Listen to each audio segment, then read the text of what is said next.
Hi grade 8 learners, welcome to English Time. I am Sir Marvin and today we are now in the episode 1 for our quarter 2 video lessons in English 8. Our topic for today will be about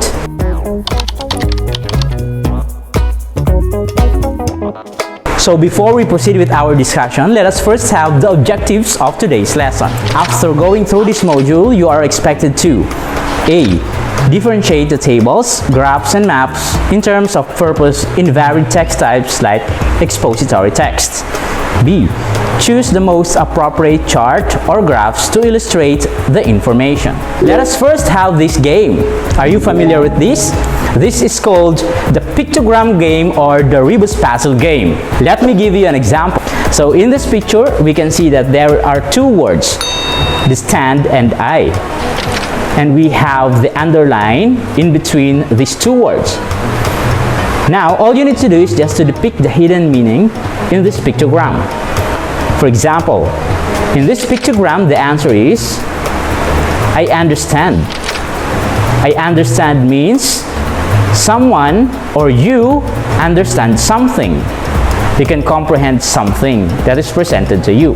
An idea, a concept, or a thought. Now, all you need to do is just to make sure that you get the hidden meaning of each of the photos to be presented. Are you ready? Let's go! Alright, let's have the photo number 1. Depict the hidden meaning in this pictogram. Let me give you the timer. Okay, do you know the answer?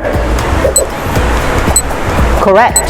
The answer is split personality. Logically, the reason why we answer split personality because we have the word personality and it has been splitted, right? It means that in real life, you have not only one particular personality, but you can have one or two or many personalities. Alright, next let's have the photo number 2. Depict the hidden meaning in this pictogram. Time starts now.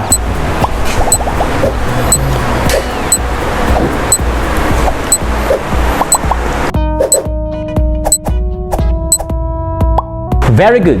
The answer is try to understand. Next, let's have the next photo. Can you depict the meaning?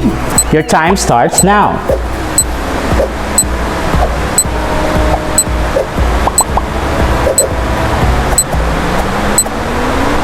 Time's up. What's your answer? Correct. The answer is forgive and forget. So in real life, when we say forgive and forget, we tell someone that, oh, you forget that, you forgive him, right? It means that we want him or her to move on from something. For the last photo we have, can you guess the meaning of this photo?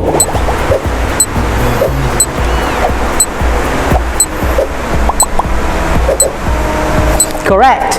The answer is scrambled egg. Why scrambled egg? Because you can see that there are letters that are joined not in the same order. When we say scrambled egg, this is a type of egg cooking that we really like. Now, let's proceed with this pre-test. What I know. Read the statement and choose the correct answer. Write the letter of the answer on a separate sheet of paper. Number 1. It is also commonly referred to as a pie chart. A. Table. B. Graph. C. Line graph. Or D. Circle graph. Correct. The answer is letter D. It's circle graph. Next, let's have number 2. It is designed to present, inform, and explain the facts of the given topic. A. Literary. B. Expository. C. Descriptive. Or D. Narrative. Correct. The answer is B. Expository. Number 3. It is a visual tool that represents data with the use of rectangular bars. A. Bar graph. B. Table. C. Line graph. Or D. Concept map. Correct. The answer is A. Bar graph. Now let's proceed with number 4. It is a graphical tool that shows the relationships between the ideas or thoughts and helps to organize the information. The ideas are presented in circles or square connected by arrows. A. Concept map. B. Line graph. C. Expository. Or D. Pictograph. You are correct. The answer is concept map. And for the last one, we have number 5. All the statements below are correct except A. Graphical tools are used to help readers understand the information. B. Some writers used illustrations to help readers interpret the ideas. C. It is important to use illustrations or graphs in an expository text to help students deepen their engagement with the material. Or letter D. Using visual tools add confusion to the readers. And you are correct. The answer is D. Okay, now let's proceed with pretest B. Use the information presented in the chart to answer the following questions. Write the letter of your answer on a separate sheet of paper. Let's begin. But before we begin, take a look at this example photo.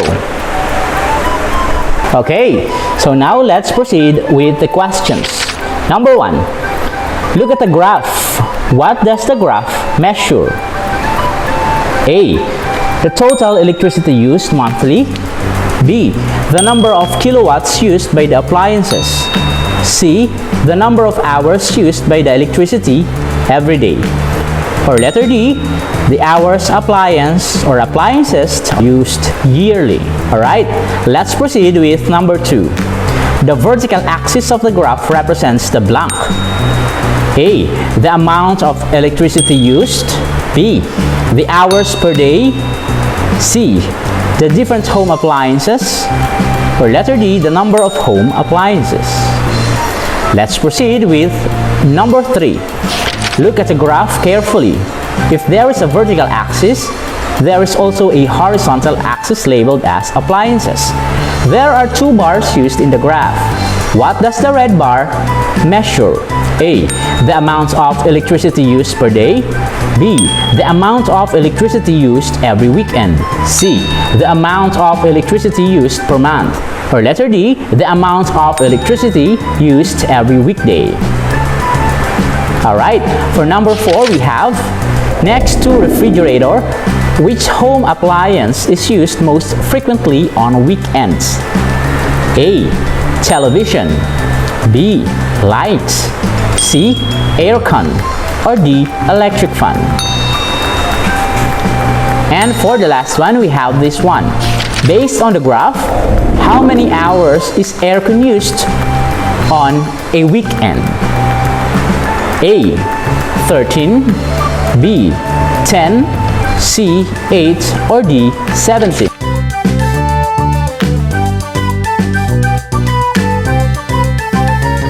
Now, can you tell me your score?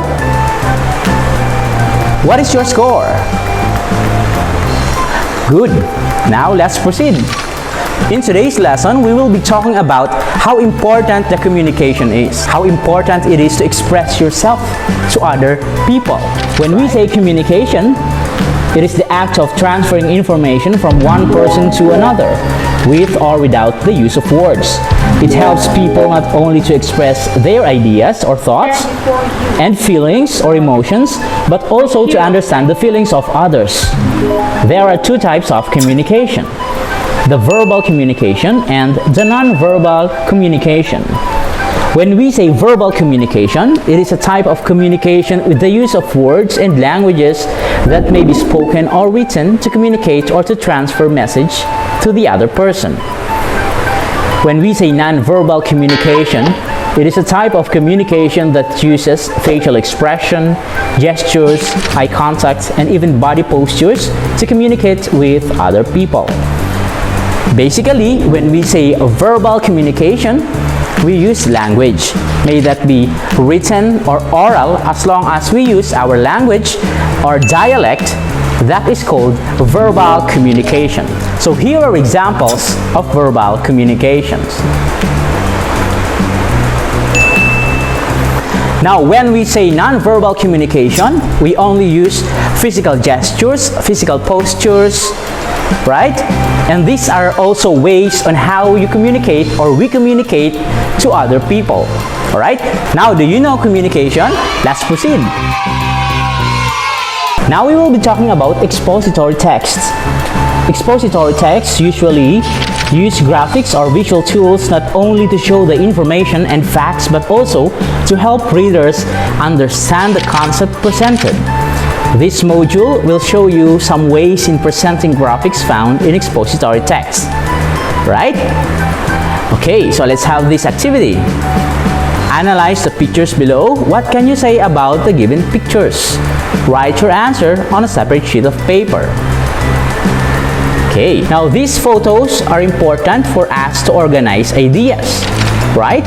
For example, in pizza, you can say here that this photo or the pizza has varied flavors, right? How about in this one? We can say that the heartbeat varies or irregular. And this one, we can say that the groupings is organized through the use of colors and heights, right? And also this one, we can say that it is commonly used, right? And in this photo, we can say that a tree has beautiful leaves, a lot of leaves, and also has parts, right? Next, let's have the skyscrapers, right? They can or can't have the same height. Also, they have different colors. Okay, let's discover what do these pictures mean. We usually find this expository text in books, right?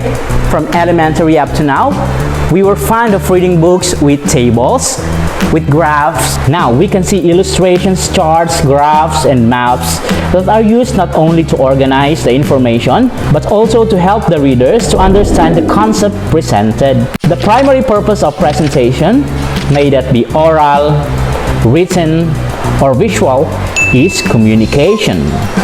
You can state your facts in a single, concise, and interesting manner. Isn't it true? And wouldn't it be nice if we will use graphs, charts, and other photos or illustrations in our reading? People or students can learn more when they see something, when they have this visualization.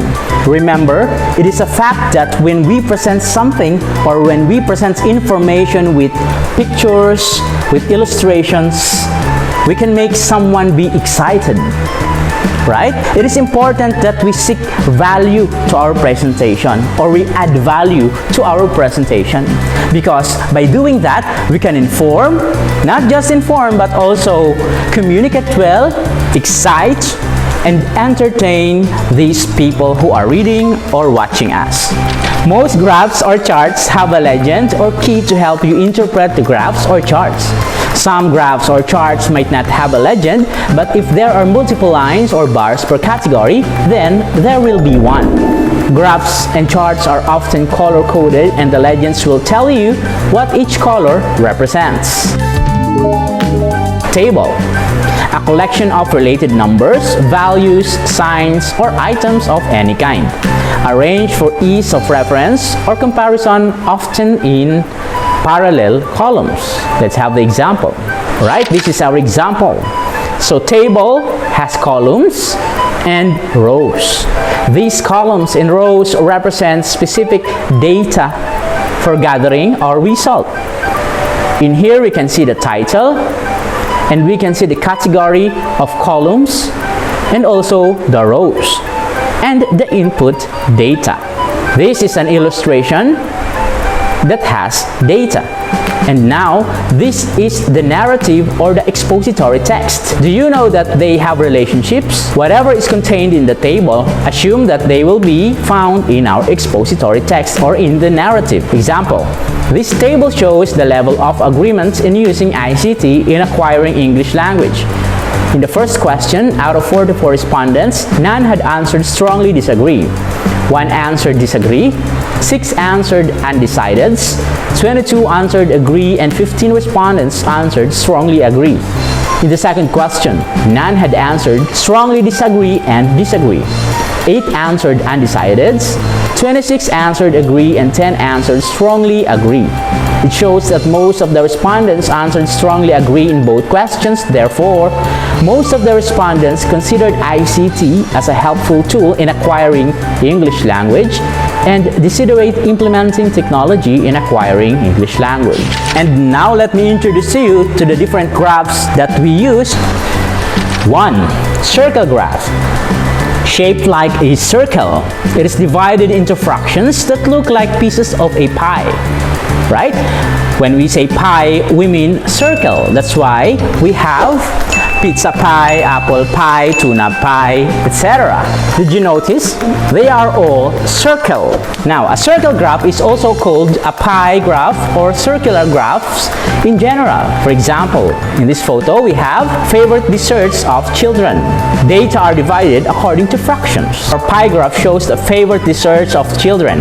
From this graph, the most favorite dessert of the children is ice cream. Second is chocolate. Third is leche flan, and lastly, cake. Therefore, this circle graph clearly indicates that ice cream is the most favorite of the children. So you see, we presented not only the illustration of the data, but also the text or the narrative, or what we say, the expository text. They have the same data, but the difference is that the illustration is only possessing the data presentation, while the expository text is contained with words and the data that we have in our illustration. Number 2, we have bar graph. It uses bars to show data. The bars can be vertical or up and down or horizontal. Alright, when we say horizontal, we mean across. The data can be in words or in numbers. We have this example. Number of enrollees of KSA from school year 2011 to 2020. And this is an example for horizontal bar graph. We also have the expository text below. This bar graph, horizontal and vertical, shows the number of enrollees of KSA from school year 2011 to 2020. From this graph, school year 2019 to 2020 has the highest number of enrollees, which is 500, followed by the school years 2017 to 2018 with 400, 2015 to 2016 with 300, 2013 to 2014 with 200, and 2011 to 2012 with 100. In conclusion, you will notice that every year the number of enrollees is increasing. Next is the pictograph. Uses pictures or symbols to show data. One picture often stands for more than one vote. A key is important to understand the symbols. Number of female students per section. We have 3 columns, right? We are also using table, but we are highlighting how to use the pictograph. In column 1, we have section, Rizal, Bonifacio, Mabini, Del Pilar, and Luna. Column 2, we have the volume of the female students. And for column 3, we have the total numbers. Alright? So we have there the narrative. So I'm not going to read it. Please do so. Finished? Alright, let's proceed. Now let's proceed with number 4, the line chart. This shows points plotted on a graph. The points are then connected to form a line. It is usually used to show the change of information over a period of time. For example, daily temperatures.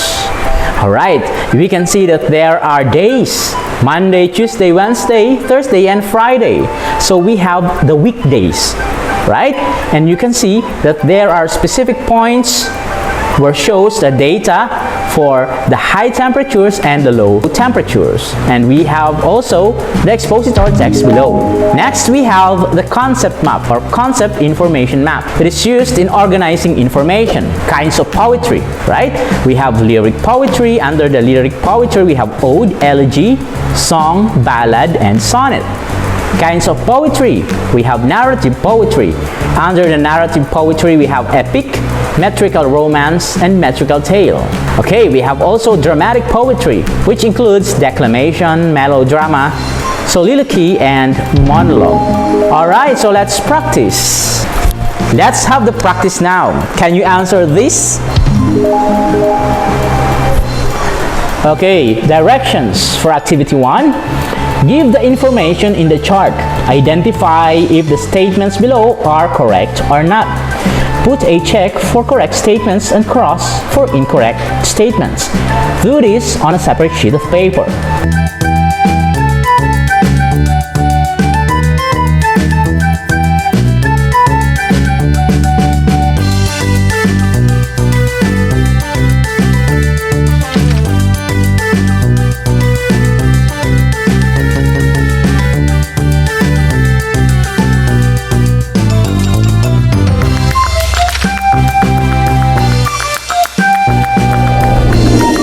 So remember, before we choose particular chart, particular graph, particular table, or if we want to use the map, we just think, is this suitable for my presentation of data? Can the reader or viewer, like me, can understand it? And that's how we choose the fitted or the suitable chart, graphs, and illustrations. So I hope that you have learned today. Thank you for being with me. Until next week for our episode 2 for this topic, I am Sir Marvin and thank you for being with me today.